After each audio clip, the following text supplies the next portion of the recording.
বাংলাদেশের চলচ্চিত্র এগুলো কিন্তু পরীক্ষায় আসার জন্য একটা ইম্পর্ট্যান্ট টপিকস।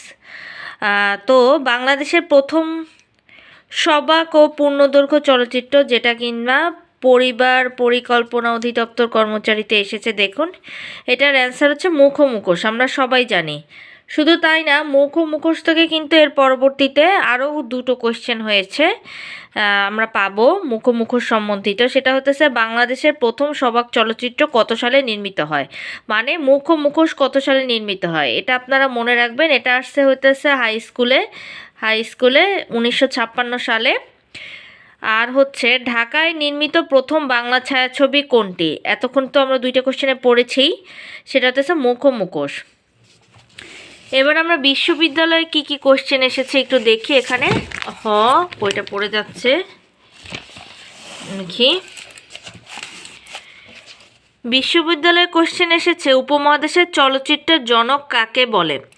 উপমহাদেশের চলচ্চিত্রের জনক বলা হয় হীরালাল সেনকে, কারণ উনি 1903 সালে ওই আমলে নির্বাক চলচ্চিত্র নির্মাণ করেছিল, যেটার নামে আলিবাবা ও 40 চোর।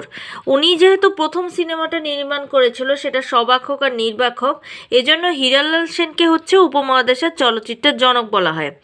বাংলাদেশের প্রথম সিনেমা হল কোনটি? ঢাকা বিশ্ববিদ্যালয়ের বি ইউনিটে আসছে ওই একেবারে ডাইনোসর যুগে 2-3-এ, সেটা হচ্ছে পিকচার হাউস। মুখ ও মুখোশ চলচ্চিত্রের পরিচালককে? মুখ ও মুখোশ চলচ্চিত্রের পরিচালক হচ্ছে আব্দুল জব্বার খান। মানে মুখ ও মুখোশ থেকে যে আগে যে কোশ্চেনগুলো পড়ে আসছে, আরও একটা কোশ্চেন আসে মুখ ও মুখোশ থেকে, সেটা হচ্ছে এটা পরিচালকের নাম আব্দুল জব্বার খান, মনে রাখবেন। বেগম রোকেয়া বিশ্ববিদ্যালয়ের বি ইউনিটে আসছে কোশ্চেনটা। বাংলাদেশের চলচ্চিত্র ইতিহাসের সবচেয়ে ব্যবসা সফল চলচ্চিত্রের নাম কি? বেদের মেয়ে জ্যোৎস্না।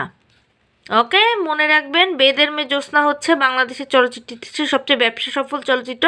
তবে আমি যতদূর জানি, কয়দিন আগে যে ইদি কাপালের সাথে শাকিব খানের একটা সিনেমা হয়েছে, সেটা নাকি বেদের মেয়ে জ্যোৎস্নার মতো বা ওটার চাইতেও বেশি